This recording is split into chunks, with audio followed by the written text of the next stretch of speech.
Sampai sini paham? Oke, kita lanjutkan. Jadi oleh karena itu ya, ketika seseorang haji, dia harus tahu apa sih tujuan haji. Apa sesungguhnya haji itu? Nah, makanya ada ilmu syariat, ada ilmu thariqat, ada ilmu hakikat, ada ilmu ma'rifat. Haji itu tingkatannya ada 4. Haji syariat yaitu ritual. Haji thariqat berarti seluruh ritual itu jadi jalan. Karena thorik itu jalan. Jalan untuk memperbaiki diri. Ada haji hakikat, dia mengerti seluruh simbol-simbol itu diekstrapolasi ke dalam hidup. Itu hakikat. Yang puncaknya tertinggi adalah haji ma'rifat, kenal jati dirinya sendiri. Nah, apakah semua orang yang haji sampai ke tingkatan itu? Ya, saya juga tidak tahu. Karena yang paling tahu diri kita adalah diri kita sendiri. Setidak-tidaknya apa yang saya sampaikan sekarang bisa menjadi sebuah indikator atau ukuran. Adakah orang yang tidak pergi haji tetapi dia bisa mengimplementasikan simbol-simbol haji? Mungkin ada. Menurut saya itu lebih keren daripada yang bolak-balik ke sana tetapi tidak mengerti. Nah, yang lebih keren lagi tentu saja pergi ke sana, mengerti semuanya dan implementasikan ke dalam hidup. Tetapi yang pergi ke sana berulang kali tetapi tidak mengerti apa yang harus dilakukan di sini, menurut saya malah justru lebih keren yang tidak pergi ke sana tetapi dia menjalani semua ritual itu dalam kehidupannya di sini.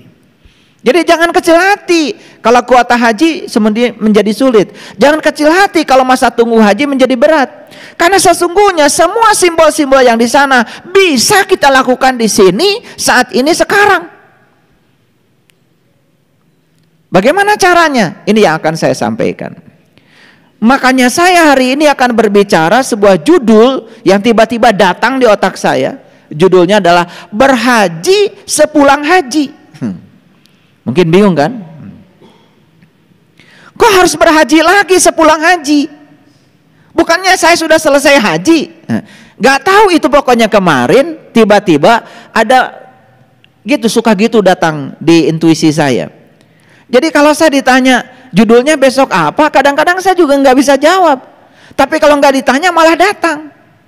Tiba-tiba aja meluncur judul itu, berhaji sepulang haji. Dan judul itu pasti orsinil, belum ada judul itu. Saya yakinkan, tidak usah searching. Pasti orsinil, karena apa? Karena datang dari yang maha intuisi. Itu datangnya begitu. Datangnya sekali.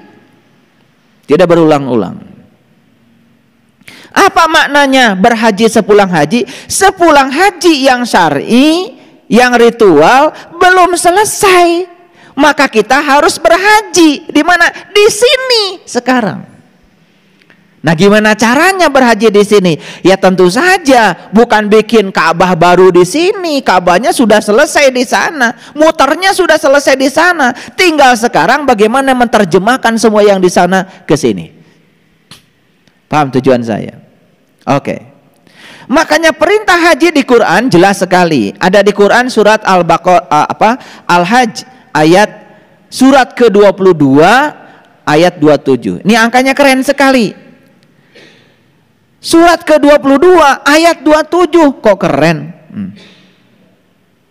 Karena 27 ini kan ada hubungannya dengan ya hari besar Islam, yaitu Isra Mi'raj tanggal 27 Rajab. Saya menangkap ya setiap ayat, setiap surat di Quran itu ada simbol-simbol matematikanya sebetulnya kalau kita tahu. Itu hebatnya Quran. Ini ayatnya nomor 27. Keren banget. Karena 27 itu ada hubungannya dengan sholat berjamaah. Betul? 27 itu ada hubungannya dengan Isra Mi'raj. Ini kok 27 juga? Jangan-jangan ada hubungan dengan itu. Betul. Karena sesungguhnya jamaah itu bukan antara kita dengan orang sebetulnya. Hakikatnya jamaah nanti kita dengan Allah. Jadi kalau kita selalu manunggal bersama dia, merasakan kehadiran dia setiap ruang dan waktu, itu yang luar biasa, itu jamaah yang luar biasa. Oke, baik kita lihat. Nah, ayat ini menyatakan wa'adzin finnas. Perhatikan, serulah manusia. Siapa yang diseru? Manusia. Untuk apa? Bil haj, untuk berhaji. Jadi jelas dari ayat ini, haji itu untuk seluruh manusia. Ulangi, haji itu untuk seluruh manusia. Siapapun itu, apapun keyakinannya harus berhaji. Makanya haji itu bahasa Indonesia adalah berkunjung. Berkunjung kemana? Secara syar'i ya tentu saja berkunjung ke Ka'bah, berkunjung ke Mekah. Tetapi secara hakikat, rumah Allah yang sebenarnya ada pada diri setiap manusia. Makanya Allah sendiri yang mengatakan, langit dan bumi tidak akan cukup menampung zatku, tapi kalbunya orang yang beriman itulah rumahku. Dan setiap manusia pasti punya kalbu. Artinya setiap manusia punya kesempatan untuk meniti ke dalam diri. Karena yang pergi ke Makkah sana kan dibatasi. Satu, hanya yang beragama tertentu. Dua, kuotanya juga tertentu. Tiga, waktu tunggunya juga tertentu. Kan tidak sebebas itu. Betul nggak? Yang agama tertentu pun tidak bisa pergi ke sana kalau nggak punya uang. Yang punya uang pun tidak bisa pergi ke sana kalau tidak ada kuotanya. Ngerti maksud saya? Jadi banyak keterbatasan. Tetapi haji yang hakikat tidak ada keterbatasan. Siapapun bisa melakukan perjalanan ke dalam diri, apapun keyakinannya. Jadi jelas di sini seruannya untuk siapa? Untuk manusia. Pertanyaannya, kalau ayat ini mengatakan serulah manusia untuk berhaji, berarti ada dua objek. Satu, ada yang menyeru, yang kedua ada yang diseru.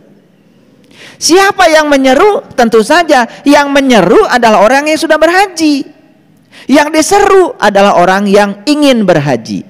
Nah, haji itu ya berkunjung ke Baitullah untuk apa? Untuk mengenal jati diri kita sendiri. Siapa yang boleh menyeru? Yang sudah haji. Siapa yang diseru? Yang belum haji. Gitu. Siapa yang diseru? Nas, manusia. Nah, di ayat lain Allah mengatakan walillahi 'alan nas hijjul bait. Wajib setiap nas berkunjung ke rumah Tuhan. Bahkan di ayat itu dikatakan rumah Tuhan yang mana? Bakah al-mubarakah, tempat tersembunyi yang diberkahi. Tempat tersembunyi yang diberkahi itu adalah bahasa lain dari kolbu. Jadi saya bukan anti terhadap haji yang itu. Punya uang ya ke sana. Karena sebagai umat beragama jalankan syariatnya. Tetapi tidak berhenti di situ, jalankan torikatnya, jalankan hakikatnya, jalankan ma'rifatnya. Keren itu. Makanya kenapa simbol Isra Mi'rajnya Nabi Muhammad itu dengan buraq. Pernah lihat buraq? Buraq itu disimbolkan oleh para ahli sastra itu dengan kuda yang badannya sangat kekar luar biasa, kakinya 4. Bahkan orang-orang yang hebat cara menggambar kakinya pun tidak sembarangan. Ada kaki yang nampak, ada kaki yang tersembunyi, ada kaki yang terhalangi. Tidak sekedar 4, tidak begitu. Nah, kalau orang yang tidak punya ketajaman melihat gambar, lihat gambar buraq, ya sudah saja kakinya ditanya berapa tuh? 4. Perhatikan, yang 4 itu yang mana? Kaki kiri yang depan sebelah mana? Kaki kanan yang depan di mana? Kaki kiri yang belakang di mana? Kaki kanan yang di mana? Itu beda-beda posisinya. Ada yang terhalang oleh kaki yang lain. Karena apa? Yang 4 itu melambangkan syariat, thariqat, hakikat, ma'rifat. Nah, kaki kiri yang depan terlihat di gambar itu syariat.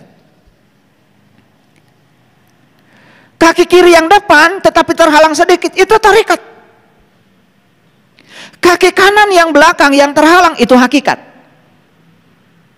Nah, kaki kiri yang belakang yang nampak jelas itulah ma'rifat.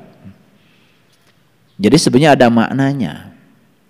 Karena kalau kita mau menuju puncak kesadaran tertinggi yang namanya Sidra Al-Muntaha, kaki kita harus 4 pijakan kita. Syariat, thariqat, hakikat, ma'rifat. Pijakannya harus kuat. Kalau pijakannya kuat, terbangnya kenceng. Makanya kuda ini aneh, ada sayapnya. Sayap itu melambangkan kecepatan. Sebetulnya manusia itu punya sayap untuk bisa menembus sempadan langit dan bumi, untuk bisa memasuki alam-alam yang tinggi. Itu sayap. Lalu ada ekornya, luar biasa. Ekor juga agak sembarang, karena apa? Ekor itu artinya akan diekori. Karena kalau hari ini kita jadi orang beriman, anak cucu kita akan mengikuti kita dalam keadaan iman. Itu kata Quran surat At-Tur ayat 21. Lalu si buruk itu apa? Nah, kepalanya itu setengah ke sini manusia. Jadi tubuhnya binatang, tapi dari sini ke atas manusia. Simbol apa itu? Karena manusia itu sesungguhnya cuma dari sini ke atas, dari sini ke bawah kita itu sama dengan binatang. Hanya untuk makan dan reproduksi, berkembang biak. Nah, kalau dari sini ke atas juga sama dengan binatang, utuh kebinatangan kita dari ujung rambut sampai ujung kaki, disebutnya ulaika kal an'am. Jadi kalau ingin disebut manusia, tentu saja yang membedakan Anda dengan binatang adalah dari leher ke atas. Tunjukkan dong kemanusiaanmu. Ngerti nggak? Karena sesungguhnya ya, intisari dari manusia adalah kemanusiaannya. Makanya Pancasila kedua bukan cerita manusia, cerita kemanusiaan. Beda manusia dengan kemanusiaan.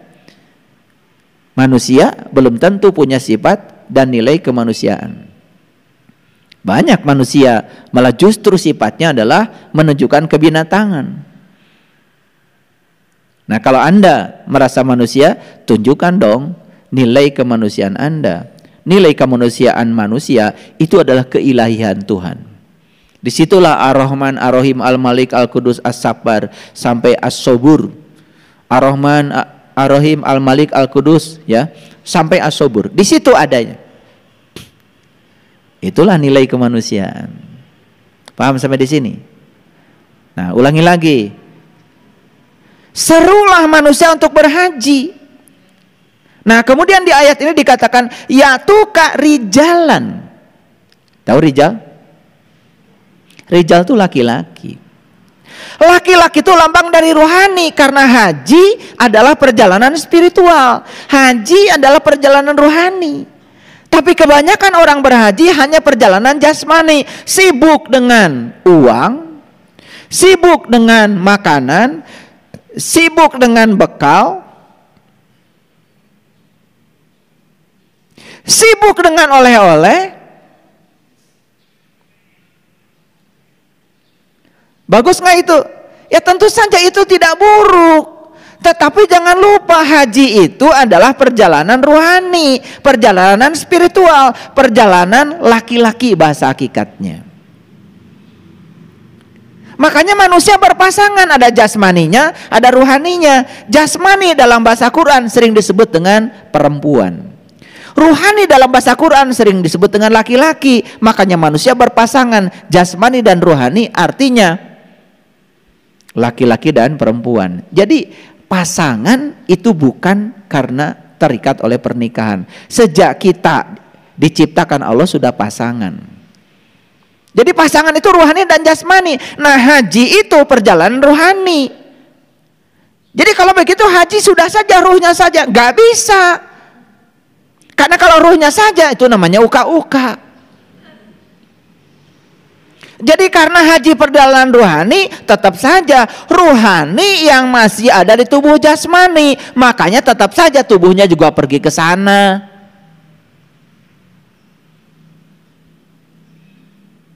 Tetapi titik beratnya ada pada aspek rohani, bukan pada aspek jasmani. Itu harus dicamkan. Nah, di ayat ini dikatakan haji itu ternyata berjalan kaki. Yang diseru itu harus berjalan kaki, datang kepada yang menyeru. Pakai apa? Pakai unta yang kurus. Unta yang kurus, kok pakai kurus bukan unta yang gendut? Karena kata kurus ini penting untuk kita pahami. Perjalanan rohani harus enteng tubuhnya. Karena apa? Perjalanan rohani itu kan tetap pakai tubuh.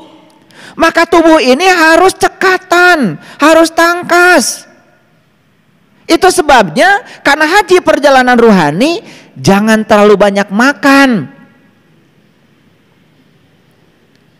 Maaf ya. Orang yang tubuhnya sendiri ya masih berfokus pada nafsu makan, pengen makan yang banyak, pengen makan yang enak. Hati-hati, karena apa yang kita makan itu menentukan karakter diri. Ketika kita makan sesuatu yang masih mengandung darah, otomatis kita menjadi agresif karena makanan itu. Kan kurang bagus untuk perjalanan rohani, makanya gunakan unta yang kurus. Jadi artinya perjalanan rohani itu harus bisa mengendalikan kenikmatan-kenikmatan jasmani. Makanya ada saum Arafah, macam-macam tuh simbolik. Gitu. Jadi kalau belajar dengan saya, ya syaratnya satu. Nggak boleh gendut.